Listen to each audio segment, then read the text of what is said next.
Bienvenue dans la saison 2 du Monde du Livre, un podcast dédié à la littérature young adulte et new adulte. Entrez dans ma bibliothèque, je suis Mévéna et je suis ravie de vous accueillir dans mon univers. Ici, on parle de romans à travers mes recommandations, des critiques de livres, des interviews d'auteurs, mais aussi des échanges avec des lecteurs passionnés autour de débats. Alors installez-vous confortablement et plongeons ensemble dans mon monde rempli de livres.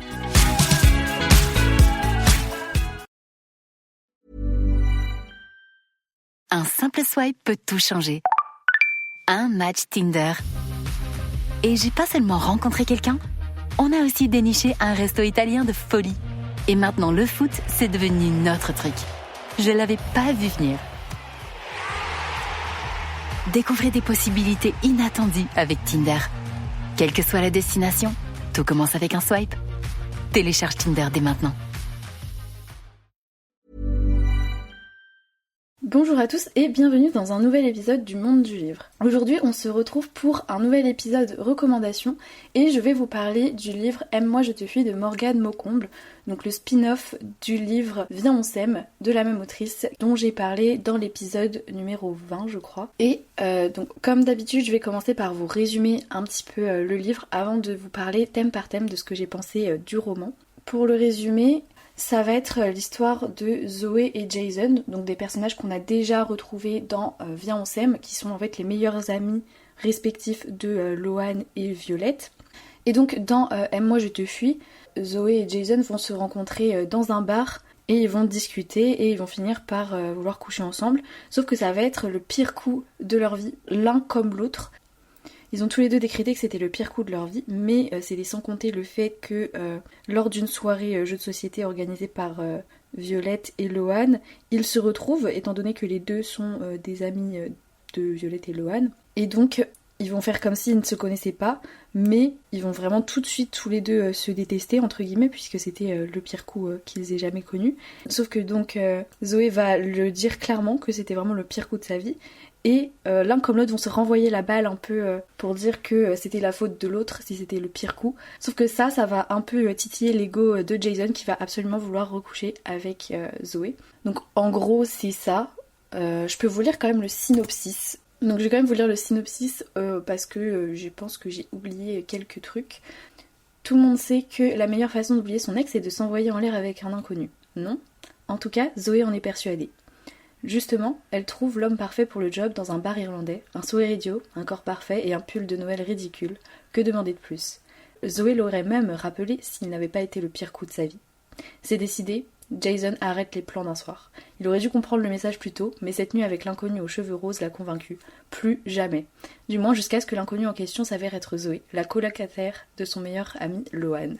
Le souvenir de leur nuit catastrophique les pousse à se détester dès le début, mais lorsque Zoé vient lui demander de l'aide, Jason lui propose un deal qu'elle ne pourra pas refuser.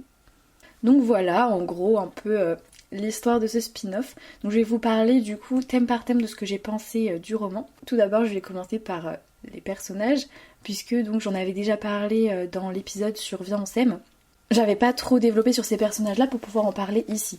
Donc pour tous ceux qui savent, qui connaissent les livres de Morgane Maucomble ou qui écoutent les épisodes de podcast dans lesquels je parle de ces livres, vous savez que le grand point fort des romans de Morgane Maucomble, c'est vraiment ces personnages qui sont incroyablement réalistes, qui ont leurs défauts, leurs qualités, un passé, des blessures, qui essayent d'en guérir, etc. Vraiment, les personnages de Morgane Maucomble sont pensés de fond en comble. Et donc pour ces personnages-là, déjà Zoé, je pense que Zoé c'est vraiment un personnage que j'ai adoré. Parce que de l'extérieur, elle passe pour une fille vraiment très sûre d'elle, qui a beaucoup confiance en elle. Et finalement, en lisant le livre, on se rend compte qu'elle a beaucoup de failles, qu'elle a beaucoup de blessures, même encore plus que ce qu'on pourrait croire. Et jusqu'à la fin du tome, on se rend compte qu'elle en a encore plus que ce qu'on peut imaginer. Et oui, elle a aussi beaucoup de complexes, etc. Je vais un petit peu spoiler, avancer un petit peu au niveau de l'épisode si jamais vous voulez vraiment pas de spoil. Après c'est pas un énorme spoil, je crois qu'on le voit dès le début, mais en fait Zoé elle va faire de la boulimie et elle va beaucoup manger et se faire vomir, etc. Et en fait je trouve que c'est un sujet du coup que l'autrice aborde très bien dans le livre, dans le sens où je sais que j'ai déjà fait personnellement quelques TCA et je trouve qu'elle décrit très bien le fait que quand on fait de la boulimie c'est pas nécessairement parce qu'on se trouve gros, que c'est un problème avec son corps. C'est aussi psychologique, c'est parce qu'on veut combler un vide, etc. Je trouve que l'autrice le retransmet très bien. Et honnêtement, je trouve qu'elle a toujours... Morgane Maucomble a toujours la bonne façon de tourner les choses quand elle aborde des sujets un peu délicats comme ça. Voilà. Et donc pour Jason, eh bien écoutez, pareil, j'ai vraiment beaucoup aimé son personnage, même si je trouve qu'il est un peu moins bien développé que Zoé. En tout cas, il est moins détruit entre guillemets, c'est sûr. Mais en fait, on s'attache tellement à lui parce que au début, dans l'autre tome, dans Viens on s'aime, celui où on les voit brièvement, on a l'impression que Jason c'est juste un gros charreau, on doit le dire, qui pense que à coucher avec des filles, etc. Et au final, dans ce livre-là, on trouve un homme très doux, très attentionné, avec ses 3 chats. J'adore ces 3 chats, qu'il a d'ailleurs appelés avec des noms de Star Wars. Je crois que c'était Layla, Obi-Wan et Dark Vador. Voilà, ça m'a fait mourir de rire. On trouve, oui, quelqu'un qui se soucie des autres, d'attentionner, mais qui est aussi blessé en quelque sorte. Non, j'ai trouvé que le personnage, du coup, ça l'avait rendu encore plus attachant. En fait, j'ai adoré découvrir les personnages qu'on avait brièvement aperçus dans le livre Viens on s'aime, plus en profondeur dans Aime-moi je te fuis. C'était vraiment très intéressant et en fait, comme les deux sont liés, on voyait les mêmes scènes mais du point de vue de personnages différents et ça c'était vraiment... J'ai adoré personnellement. Voilà. Donc ensuite, ce dont je vais parler, ça va être des thèmes de l'amour et de la peur de l'engagement, etc. Alors comment du coup le livre explore un peu tout ce qui va être la complexité des sentiments amoureux. Alors personnellement, j'ai beaucoup aimé la façon dont c'est tourné, tout simplement parce que il y a un peu le côté... il n'y a pas d'attache, mais on s'attache quand même. Et en fait, ça en explore la complexité aussi parce que déjà Zoé, en fait c'est surtout Zoé qui refuse de s'attacher, tout simplement par rapport, c'est un peu dit dans le synopsis, mais par rapport à son ex. Mais vous allez voir, lisez le livre par rapport à ça parce que je ne peux pas vous le dire pourquoi. Mais du coup, à la fin, on comprend pourquoi vraiment elle ne voulait pas. Et Jason était là quand même pour elle et... Bref, c'était incroyable. J'essaye de pas trop spoiler pour de vrai. J'espère que ça vous a pas spoilé, mais vraiment, lisez le livre pour savoir, s'il vous plaît. Et du coup, au niveau des sentiments, en fait, ça explore aussi le côté où, au début, il y a que de l'attirance physique. Il considère qu'il y a que ça. Et au final, au fur et à mesure, c'est de plus en plus profond. Et je crois que c'est ça aussi que j'aime. C'est ce côté, finalement, c'est pas que physique. Et la frontière en fait entre les deux, parce que autant dans Viens on s'aime, la frontière entre amitié et amour était très floue, là je trouve que c'est la frontière entre l'attirance physique et finalement l'amour qui est très floue. Comment on sait si on est on est amoureux ou amoureuse de quelqu'un ou si c'est uniquement de l'attirance. Voilà, j'ai beaucoup aimé aussi ce côté-là, ça fait un peu réfléchir sur tout ça. Donc voilà, je pense que j'ai tout dit pour ce thème-là. Ouais, c'était pas très long.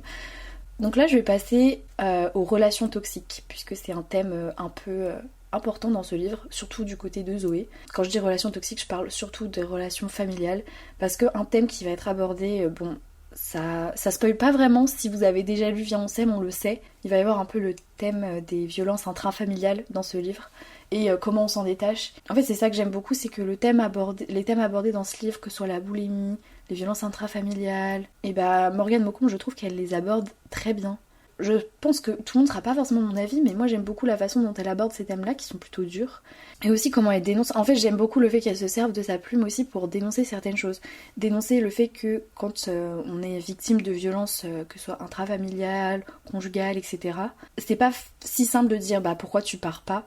Et il y a le côté aussi, on aime la personne. Voilà, j'ai trouvé ça très intéressant qu'elle aborde ce sujet-là, puisque oui, les femmes qui ne partent pas généralement c'est parce qu'elles aiment la personne et qu'il y a quand même de l'amour. Et même si c'était pas violence conjugale, j'ai trouvé qu'elle l'avait très bien abordé aussi. Bon, c'est un peu touchy comme sujet, mais voilà, c'est ça que je peux en dire, c'est que j'ai beaucoup aimé comment elle l'aborde. Et oui, quand je parlais du fait qu'elle utilise sa plume pour dénoncer, il y a aussi un peu le côté féminisme. Bon, on le retrouve un petit peu dans chaque livre de Morgane Maucomble, je trouve, même si c'est vrai qu'il est beaucoup plus présent dans celui que je suis en train de lire d'ailleurs en ce moment, donc c'est celui dont Lucie a parlé dans le podcast. C'est Nos âmes tourmentées. Mais c'est vrai qu'il y a toujours ce côté féminisme dans ce livre. Et voilà, oui, j'ai beaucoup aimé le fait que ce livre aborde aussi les relations familiales qui sont pas toujours toutes roses, qu'il aborde ces relations qui justement peuvent détruire une personne aussi. Et comment on peut s'en sortir, et même si c'est dur de partir, etc. Enfin bon, j'essaye de pas spoiler, mais voilà, vous avez compris, je pense, le principe. J'ai beaucoup aimé la façon dont elle a abordé ce sujet-là. Donc le prochain thème ça va être l'amitié. Donc au niveau de l'histoire c'est vrai qu'on a... Bon, l'amitié est moins abordée c'est sûr que dans Viens on s'aime, mais j'aime beaucoup quand même ce côté amitié, puisque au début, même si elle déteste Jason, après elle va le considérer comme un ami. En fait oui, c'est ça que j'ai beaucoup aimé, c'est la façon dont il va être là pour elle, etc. C'était très beau. J'ai l'impression que je dis toujours que c'est très beau, mais... Ok, donc le prochain thème ça va être la guérison émotionnelle un peu et l'évolution. Alors déjà oui, vraiment dans ce livre... On va vraiment suivre tout un parcours de guérison des personnages. Après surtout Zoé. J'avoue, j'ai adoré Zoé dans ce livre. Je pense que vraiment je me suis énormément attachée à elle. Peut-être même plus qu'à Violette dans Viens on s'aime. Ouais, c'est un de mes personnages préférés des livres de Morgane Maucomble pour l'instant, très honnêtement. Je saurais pas dire pourquoi. Je pense que je l'ai trouvée encore plus vraie que les autres, dans le sens où c'est vrai que elle fait un peu semblant d'avoir confiance en elle, d'être hyper sûre d'elle, hyper hautaine un peu, parfois. Chiante aussi des fois. Mais au fond, elle est tellement fragile, elle a tellement de blessures et t'as tellement envie en fait de lui faire un gros câlin. Et en fait oui voilà c'est ça, c'est qu'elle elle a ses failles, elle a ses défauts, elle a ses faiblesses, elle a ses qualités aussi. Et j'ai beaucoup aimé la découvrir plus en profondeur dans ce livre. Ah si, un thème qui va être aussi beaucoup abordé, ça va être la bisexualité. Voilà, donc ça va beaucoup parler aussi de sexualité dans ce livre. Et encore une fois, merci Morgane Maucomble d'utiliser ta plume pour parler de ce genre de sujet, c'est important. Bon, je sais pas si on peut dire que c'est tout en subtilité, mais c'est pas non plus j'arrive avec mes gros sabots pour te dire c'est bien, c'est pas bien ou je sais pas quoi. C'est vraiment, je trouve, assez subtil, pas trop quand même. On comprend quand même qu'elle a envie de dénoncer certaines choses. Je pense que c'est pour ça aussi. J'ai beaucoup aimé le personnage de Zoé parce qu'elle était bisexuelle, je pense aussi. Et oui, donc aussi au niveau de Jason, faut aussi que je parle de lui, le pauvre, je le délaisse un peu. En même temps, Zoé, c'est tellement une star. Jason, lui, j'ai beaucoup aimé aussi parce que, bah, même si on a l'impression qu'il est un peu né avec une cuillère d'argent dans la bouche, ses relations avec sa famille, c'est pas toujours au top non plus. Et j'aime bien le fait qu'il tienne en fait à suivre son propre chemin et pas celui que veut sa famille, entre guillemets, qu'ils veulent vraiment vivre sa vie, s'épanouir. Il y a aussi ce côté-là où on va le voir pas grandir, mais un peu... J'ai l'impression, en fait, je sais pas si je suis la seule, mais j'ai l'impression qu'on le voit un peu vraiment s'affirmer et se dire « Non, je fais ce que j'ai envie, c'est moi qui décide. » Voilà, de ce côté-là, c'est ça que j'ai beaucoup aimé chez Jason. Et aussi le côté très doux. En fait, c'est un nounours. C'est un gros nounours, ce mec. Alors que, honnêtement, au début, on a l'impression que c'est vraiment juste un gros charreau. Voilà, j'aime beaucoup ce personnage aussi. Mais j'avoue que j'ai eu un gros coup de cœur pour Zoé, donc je suis vraiment désolée si j'en parle plus que Jason. Donc là, on va passer au prochain thème qui est comment leur passé influence leur présent. Alors déjà, je l'ai déjà dit, mais le passé des personnages est toujours très travaillé chez Morgane Maucomble, et pour le coup, le passé des personnages, on comprend pourquoi ils agissent comme ça maintenant, grâce à leur passé, etc., leur traumatisme. On comprend aussi pourquoi ils se forgent parfois des carapaces, pourquoi ils sont comme ça finalement. Et bon, en vrai, j'avoue, j'en ai déjà beaucoup parlé. Je pense que je vais pas pouvoir en dire énormément, sachant que j'ai déjà un peu dit. J'aurais dû en garder pour cette partie-là, désolée. Aussi, ce que j'ai beaucoup aimé, c'est encore une fois l'atmosphère. L'atmosphère, je vous avais déjà dit, dans Viens on s'aime, c'est vraiment Paris, la mode, etc. Et il y a encore un peu cette atmosphère dans Aime-moi, je te fuis. Mais cette fois-ci, vraiment, c'est avec Zoé. Et je pense que j'aime encore plus le fait que ce soit, du coup, Zoé. Parce que Violette, autant, elle se donne vraiment les moyens, elle veut son stage, etc. Elle se relève, machin truc. Zoé, vraiment, à cause de certains événements, elle est un peu dans la sauce, en fait, par rapport à son année, etc. Mais elle essaye de trouver des moyens de s'en sortir elle-même. Elle arrive à s'en sortir elle-même, même sans se servir un peu des voies ordinaires, entre guillemets, avec les études, etc. Elle s'en sort elle-même, et j'ai beaucoup aimé en fait le projet qu'elle a à la fin. J'essaye de pas trop en dire pour ne pas vous spoiler, mais vraiment le projet qu'elle a à la fin, j'étais là, oui, vas-y, c'est génial, j'ai adoré, j'ai vraiment adoré. C'était top, vraiment. J'étais à fond derrière elle. J'avais l'impression vraiment que c'était un vrai personnage, enfin une vraie personne en fait. J'avais l'impression que c'était ma copine et que je pouvais l'encourager dans ses projets et que je pouvais la soutenir quand elle allait mal, alors que pas du tout. Je pouvais juste lire son histoire, mais franchement, je vous promets, je sais pas ce qui s'est passé avec le personnage de Zoé, mais je l'aime d'amour, voilà, c'est tout. Je pense qu'il y a une partie de moi qui aimerait beaucoup être comme elle aussi, mais je ne suis pas.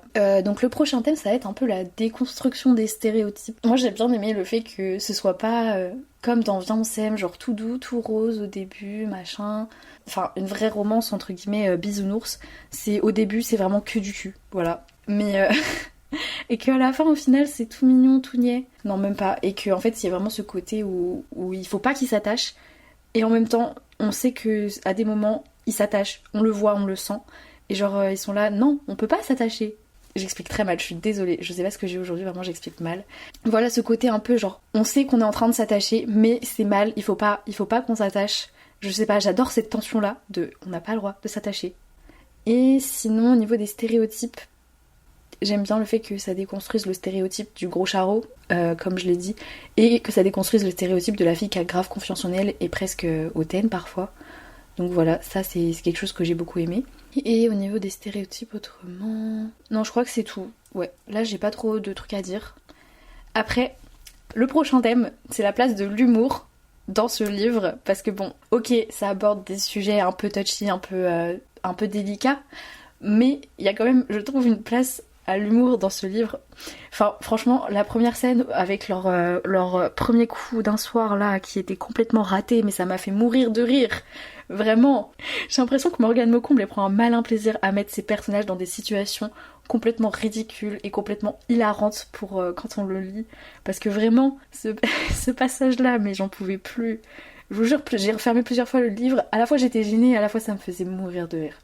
C'est comme... pour le coup, c'est le livre que je suis en train de lire, donc je vais un peu en parler vite fait. Mais du coup, pour Nos âmes tourmentées, pareil, il y a vraiment des scènes à mourir de rire. Mais j'adore ces scènes-là où c'est un peu gênant, ça se voit. L'autrice, elle prend un malin plaisir à les mettre dans des situations absolument gênantes, absolument angoissantes pour eux, mais qui nous fait rire, nous fait bien rire quand même. Ah ouais non, au niveau de l'humour, ce que j'ai aimé c'est qu'en fait ils se lancent tout le temps des pics. Et des fois c'est tellement bien envoyé, c'est super drôle. Vraiment. En fait comme ils passent leur temps à se clasher, je vous jure, j'étais morte de rire des fois. Mais c'est hyper bien envoyé. Bah après c'est un livre du coup, genre, je sais que dans la vraie vie les gens envoient pas aussi bien les pics. Mais mon dieu, c'était hilarant, voilà. Bah du coup je trouve que ça rajoute un peu un côté léger. Un petit peu de légèreté en fait à ce livre qui quand même aborde des sujets un peu plus délicats. Donc voilà, c'était top. J'ai vraiment adoré la touche d'humour. Mais j'ai l'impression qu'il y en a dans beaucoup de livres de Morgane Maucomble aussi, des scènes un peu où elle va les mettre dans des situations un peu improbables. Et par contre, un truc important, je pense que j'ai préféré quand même Aime-moi je te fuis à Viens on s'aime. Viens on s'aime c'était tout doux, tout mignon, mais je vous ai déjà dit, le Friends to Lovers c'était pas mon truc. Là, Aime-moi je te fuis, je vous jure, je l'ai dévoré, j'ai adoré. Je pense que Nos âmes tourmentées, je vais aussi adorer, mais pour l'instant j'en suis qu'au début. Mais pour le coup, Aime-moi je te fuis, j'ai préféré par rapport à Viens on s'aime, voilà. Ok, donc le prochain thème, c'est les messages que l'auteur essaye de faire passer à travers l'histoire. Donc déjà, je pense qu'elle a vraiment voulu faire passer un message par rapport à la sexualité, et notamment à la bisexualité, au combat un peu LGBT, etc. J'ai beaucoup aimé le fait qu'elle fasse passer aussi un message au niveau du féminisme, même si là c'est vraiment par petites touches. Enfin là c'était pas hyper transcendant, je l'ai senti 2-3 fois. Mais voilà, je le souligne quand même parce que j'aime bien le côté féminisme de ces livres. Autrement, le sujet de la boulimie, ça c'était vraiment bien... Franchement, je trouve qu'elle l'a vraiment super bien abordé. Après, c'est mon avis, je pense que certaines personnes qui ont vécu plus de choses que moi diront que non, elle l'a pas bien abordé, c'est pas du tout comme ça qu'elles l'ont vécu, etc. Moi, j'ai trouvé que c'était réaliste. J'ai trouvé que, voilà, qu'elle a bien retranscrit en fait tout ce qu'on ressent, le côté où on se dégoûte un peu, où... Voilà, on a envie de combler un manque, etc. Je trouve qu'elle l'a vraiment bien retranscrit. Autrement, au niveau des messages, je pense qu'il y a aussi le côté, déjà, guérir de ses traumatismes. Les violences intrafamiliales, c'est vrai. Pardon, je sais même pas comment j'ai pu l'oublier, mais voilà. Le côté des violences aussi intrafamiliales, c'est très important. Je trouve qu'elle a très bien abordé aussi. Voilà, elle va parler du fait que, en fait, on peut pas juste partir, parfois, parce que... ça oscille entre la violence et l'amour. En fait, parfois, on attend juste le moment où il y aura de l'amour et pas de la violence. Au niveau de... Je pense que c'est déjà pas mal comme message qu'elle essaye de faire passer. Aussi, le deuil. Oui, j'avais oublié, il y a le côté du deuil aussi. Mais ça, on le sait... Bon, je sais pas forcément au début, mais vous verrez. Voilà, lisez le livre. Mais il y a aussi le thème du deuil. Bon, là, j'en parle pas trop pour pas spoiler. Mais voilà, il est quand même assez présent. Je vais quand même parler un petit peu des points faibles du roman, parce que ça fait un moment que je le fais plus tellement, alors que j'aimais bien justement contrebalancer le pour et le contre, pourquoi j'ai bien aimé, pourquoi j'ai pas aimé. Donc pourquoi j'aurais pas aimé, bon, je l'ai bien aimé, donc déjà voilà. Les points que j'ai un peu moins aimé, déjà je trouve que Jason est un peu moins développé que Zoé. Bon, ça c'était assez évident, même si bon, c'est un gros nounours, on l'aime et tout, il est moins bien développé quand même par rapport à Zoé, que vous voyez dans Viens on s'aime, je trouve que les deux personnages sont tous les deux bien recherchés, bien travaillés, mais dans Aime-moi je te fuis, je trouve que Zoé est beaucoup plus développée, et les thèmes en fait récurrents du livre la touchent elle plutôt que Jason. Après c'est mon avis. En vrai je crois pas qu'il y ait de trucs que j'ai pas aimé, honnêtement. Je crois que j'ai tout bien aimé. Ouais. Oups, non, j'aime bien, je fais bon, faut quand même que je parle de ce que j'ai bien aimé et ce que j'ai pas aimé. Au final, à chaque fois, je dis pas grand chose de ce que j'ai pas aimé. Je sais que c'est peut-être pas très intéressant pour vous du coup parce que vous avez que le point de vue d'une personne. C'est pour ça que j'aime bien les épisodes à 2 personnes aussi. Mais bon, après l'objectif c'est quand même de donner envie de lire le livre ou que les gens qui ont lu le livre connaissent un peu la vie d'autres personnes. Donc j'espère que ça a quand même marché. Voilà, écoutez, moi j'ai fini. J'ai pas grand chose d'autre à ajouter, je pense que c'est la fin de cet épisode. Donc écoutez, je vous fais 2 gros bisous et je vous dis à la semaine prochaine pour un nouvel épisode. N'hésitez pas à télécharger l'épisode ou à suivre le podcast pour me soutenir. N'hésitez pas non plus à me suivre sur mon compte Instagram parce que c'est là où je suis très active et je partage beaucoup de choses en story aussi. Bon, pas cette semaine je l'avoue parce que j'étais en vacances, mais c'est un détail. Autrement, n'hésitez pas non plus à laisser un petit avis si vous l'écoutez sur Apple Podcast, ça fait toujours plaisir. Et à laisser une petite note, parfois ça m'aide aussi. Voilà, bon je vous fais de gros bisous et à la semaine prochaine. Un simple swipe peut tout changer. Un match Tinder. Et j'ai pas seulement rencontré quelqu'un, on a aussi déniché un resto italien de folie. Et maintenant le foot, c'est devenu notre truc. Je l'avais pas vu venir. Découvrez des possibilités inattendues avec Tinder. Quelle que soit la destination, tout commence avec un swipe. Télécharge Tinder dès maintenant.